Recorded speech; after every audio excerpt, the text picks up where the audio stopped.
play there every year, so I'm just really excited to be here. I love playing in Florida, really close to home for me, almost a home game, so it's just good feelings about the week. Absolutely. You mentioned the course. Just how has it been playing in your, practice rounds and the Pro-Am? And is there anything that you're seeing out there that maybe you're going to look to take advantage of this week? I think that, the greens are playing really fast. Not super crazy firm yet. I think they're going to get firmer, but the runoffs here are the hard part. Like if you miss the green in the wrong spot, you're going to have really tough short game shots. So, both, let's see, that would be 12 and 15, no, 12 and 18, like the runoffs have no grass. So if you hit those a little bit short, just straight up water, so you're gonna have to drop. So there's a bunch of that stuff to think of. But I think that in Florida in general, the grain really protects the golf courses. It's really tough when you have those really tight grainy lies. Yeah, absolutely. You have 3 top 10 finishes this year. When you look, and as we head with this week and then next week at CME, just with a couple weeks left in the season, what have been some of the highlights for you this year? I think that the fact that I turned my game around. It's not been my best season. Last year was probably my best season on tour, result-wise. So I've been struggling a little bit. I've been struggling to mostly find my putting again. So I think that I kind of turned it around right before Solheim. I had a few good finishes for a couple events in the States. So that was kind of my thing. It's like you can go a little bit through a rot and then kind of turn it around. I had a few too many missed cuts early in the year. Kind of got very down on myself, and I played pretty good at Solheim, and now my game is really feeling like it's heading in the right direction. Hopefully I can get that out this week or next week, but I can feel that turnaround happening. I was going to mention it later, but you brought it up, so we'll talk about Solheim just for a little bit, come right back to ANNIKA. But just, to be a part of that team, to retain the cup for the 3rd straight year, a very historic event, just what was that week like for you, and what was it like getting to hoist the cup?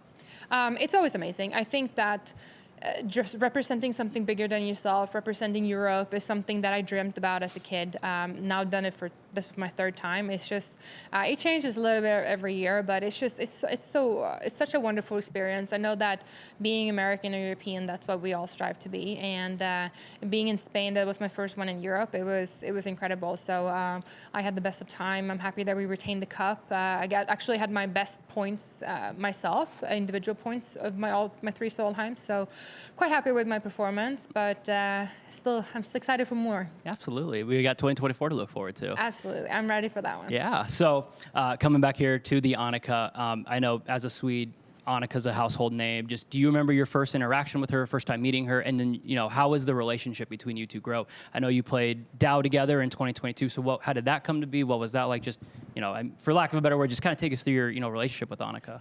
I think my first time meeting her was probably 2008 or 9. We used to have, I still think they do. We had an ANNIKA camp around one of her tournaments. And it was, back then it was like, whoa, like, it's like, it's like she was very untouchable. Like you're very intimidated, but so nice, so generous. And just, she was great with us girls back then. I think our relationship really started in 17 when she picked me for her Solheim Cup team. And since then we've been super tight.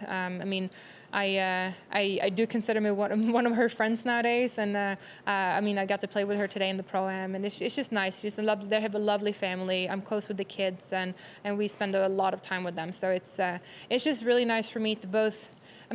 Mostly as a friend and just that, like how she is as a person, but also having that access to her knowledge, her experience, and just being able to ask her questions. That's, it's a huge resource for me, but I just really appreciate her friendship a lot. Yeah. And, we're here now. You just mentioned her. She's a friend.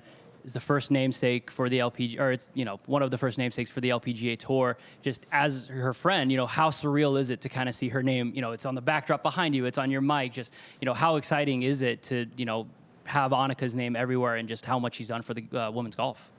I know how hard she's worked. I wasn't playing when she was playing, but it was, she is so unbelievable at what she does. She works so hard at everything she takes on in life, and I think this is just a true testament to how good she is and how good she's been for women's sport. I think, her name draws everyone's attention. So I think it's huge for the LPGA Tour, and just very proud of her and all her hard work and dedication she's been putting down over the years, giving back to the game of golf, giving back to women's golf, and just keep helping us making women's golf even bigger. It's I feel honored as her friend to be a little bit in the background and hopefully do my part. She mentioned in her presser she's very open to people getting reception about how everything's went. You're gonna have some notes for her after this week. Absolutely. I think, we all know what a good golf tournament is, and so far it's been amazing. So I'm hoping the whole week is going to turn out great. I know we have a lot of good fans in Florida, so it's going to be a fun week. The golf course is perfect, so and hospitality's been great so far. So I think there's not going to be too many pointers, but I will keep my eyes and ears out. Absolutely. And then just one last one from me before I turn it over to Jeff. It recently was announced you're going to be playing with Ludwig Aberg in the Grant Thornton coming up. I know you have an interesting connection to him there, and just how excited are you to play in that event and also using this week and next week to kind of build momentum towards it? Yeah, I definitely feel like currently I might be the slacking one of the team here. I need to step up my game, but it's I've known Ludwig for a bunch of years. We both went to the same high school, clearly not at the same time, but we have the same coach, Hans Larsen, so he's actually going to be on site. So that's really, I've known Ludwig since he was 15, 16 in high school. I've met him, seen them in school, and now my fiance Jack caddies for him. So it's a great story. It's a really good connection. I'm proud of what they have achieved this year, and I'm just happy to be a part of like a little bit of an ending to it. So it's going to be so much fun. I'm really excited to see that event and playing with him firsthand. Absolutely. All right, Jeff. What's Jack's last name, and what kind of opportunity is that for him to be on that bag? Yeah, no, his name is Jack Clark. He's been out here for probably about 6 years before that. Yeah. We met on tour, him caddying. So it's, it was a huge opportunity. He actually decided to go away from the LPGA Tour in the beginning of the year, giving this a go. Ludwig was playing as an amateur, so it was a big conversation that we had. The fact that he wanted to try it out and hopefully get the full-time gig, in which he did. So I think it's really cool. Jack used to play professionally himself and didn't make it to the main stage, but now he kind of gets to experience it firsthand anyways, being with a young kid, having all these new experiences. Yeah. Ryder Cup is, a mega bonus for him too. So it was nothing that we expected, but it's been a very fun year for him. I talked to him. I was like, I hang out more with you on TV now than I do in person, but it's been really cool. For me, it's fun to see them really excited about the journey together, and it's really fun to watch from the outside. You didn't go to the Ryder Cup, did you? I wish I would have gone to the Ryder Cup, but no, I didn't. I was in America doing my Chinese visa. Doing your what? My Chinese visa. Oh, right. Oh, wow. No, I think, as of now, I'm still really deep into my own career. So I go out when I can. I was out of Valspar watching them and cheering on. So it's very inspiring for me watching the men play. I really love being out at their tournaments and watching them play. Now I have an even bigger reason to go out. Yeah, so it's been fun. And what's your excitement level for this Grant Thornton event? You obviously have a very good player you're partnering with. And what's that opportunity going to be like? Well, I keep telling him, I was like, I picked a good partner. I was like, it's going to be so much fun. I think, for women's golf particularly, it's going to be huge. Partnering up with the men, playing a huge event in Florida at that time of year, a course that I'm very familiar to. It's going to be a lot of fun. The format looks incredible. So it's just mostly, I know it's the first run of the tournament, but I think they're going to do a fantastic job. So I'm looking forward to it. I actually look forward to learning a lot from Ludwig. Hopefully I can teach him a thing or two. I have the experience on him. He might have the game on me, but hopefully I can help him with a thing or two too.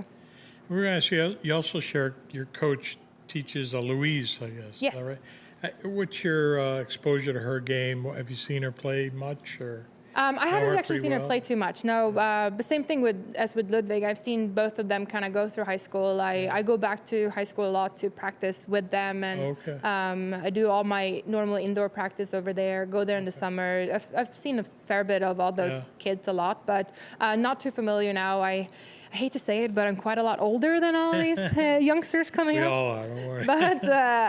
But the fact that she's here getting to experience LPGA is amazing. I think it's a good story for her to be here and just seeing this firsthand. I know her goal is to get out here one day, so she's got a couple more years, year and a half left in college, but I think she's going to have a fantastic week. And I mean, I'm proud of the job that my coach does with all of the kids and leading up to this. I mean, these fairly big events. Yeah. I was ask finally, what was Annika's influence on you pursuing golf? I know there's a big age gap between the two, but what was her name and what it meant in Sweden, what she was doing in this game? What kind of influence did it have on you? Well, I think the biggest thing for all of us, like we come from a very small country with a lot of winter. I think that it's always been the influence of she made it to the biggest stage in women's golf. She became the best of the best. And I think that it's like from a country with very little, I mean, I don't want to call it resources anymore because we have great resources now, but what you would probably think dreams that may not have been considered attainable. So I think that has inspired all of us. Like, it doesn't really matter where you come from and what it looks like. We can all make it out there. So I think that, I mean, she's really paved the way for, I mean, particularly for Swedish like female golf, but also men's golf. I think that, we had 5 players in the Solheim Cup this year. We've been super strong for a long time, and I think she is the reason why. She was there to pave the way for all of us to know we can do it too. Like she did it, we can do it too. Nice. All right. Thank you so much. Cool. Thank Perfect. And just 3 or 4. You want Swedish ones? Yes, please. Answer in Swedish. Oh, I've heard it's I know, it's so because hard. I'm asking in English, so your first instinct is to ask it I know.